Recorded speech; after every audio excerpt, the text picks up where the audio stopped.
Schopenhauer's biography, 3 of 5 The Struggling Decade. By John Vespasian. The Struggling Decade in the Life of Arthur Schopenhauer, 1788 to 1860, encompasses the period between 1817 and 1827, that is, the year he had devoted to writing The World as Will and Representation. In the ensuing 9 years, Schopenhauer had very optimistic expectations for his work, The World as Will and Representation, and did not hesitate to pay for its publications. In the early 19th century, we are talking about a substantial investment. In contrast to today's electronic editing, the publication of a book in 1818 entailed vast amount of typesetting done by hand and the correction of mistakes detected during proofreading. It was a cumbersome, time-consuming process. On top of that, one had to pay for the printing and binding costs. Even if the initial run amounted to 500 copies, I estimate that, all in all, Schopenhauer must have disbursed the equivalent of the price of a large motorcycle. Schopenhauer's reaction to indifference. After receiving the books from the printer, he mailed a few dozens to reviewers in newspapers and magazines. He awaited an enthusiastic response, but was met with total indifference. The lack of response disappointed Schopenhauer, but didn't affect his self-confidence. He immediately began to plan a new book, expanding the ideas outlined in The World as Will and Representation. Schopenhauer undertook in the years 1821 and 1822 a long journey across France, Switzerland, and Italy. While traveling, he took copious notes that he intended to use in his next books. In 1823, Schopenhauer turned 35. He settled down in Dresden and wrote the essay on Vision and Colors. It is a treatise on the nature of perception and aesthetics, excellently written, but adding little to Schopenhauer's overall philosophy. Johanna Schopenhauer, his mother, passed away in 1827. At that time, Schopenhauer was 39 years old.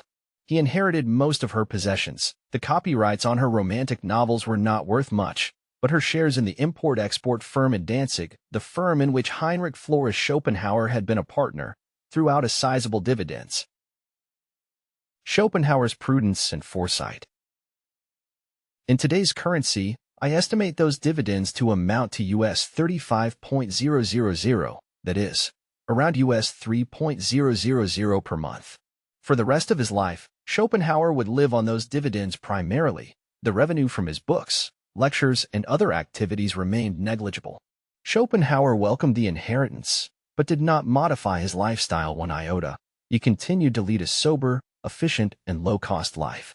The only visible change in his lifestyle is that he determined to move to Frankfurt. His former professor Fichte, 1762 to 1814, had already passed away, and the star professor in Berlin, Hegel, 1770 to 1831, didn't live very long afterwards. Schopenhauer's removal to Frankfurt was caused by spread of sickness in eastern Germany. Hegel is one of the celebrities that fell sick and died in those years. Schopenhauer opted for rented accommodation in Frankfurt instead of purchasing a home. Renting gave him a vast margin of safety. He was living from dividends that came quarterly and could afford to rent rooms in a central location. If he had opted for purchasing a home, his assets would have been diminished. Schopenhauer redoubles his efforts. 10 years had passed since the publication of The World as Will and Representation, and Schopenhauer decided to expand its text and publish a second edition. This time, Schopenhauer made the effort to mail many more copies to reviewers across Germany. Little by little, his efforts began to pay back by generating some positive reviews.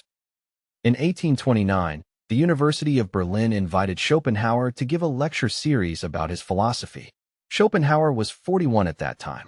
He accepted the invitation immediately, delighted to speak from the same lecture room that Hegel had occupied before passing away in 1831. Schopenhauer seizes a good opportunity.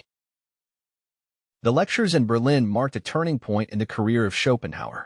He didn't expect mainstream philosophers to appreciate his work, and his expectations proved correct. They simply ignored him. Nonetheless, dozens of students attended his lectures, and the number grew from one day to the next. Schopenhauer felt on top of the world.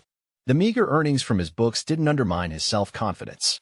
He knew he had developed a unique, fresh, and fascinating philosophical system. Few people in history can claim to have done so. In my next article, I'll continue presenting Schopenhauer's life and ideas. I'll pick it up in the year 1830 and proceed from there onwards.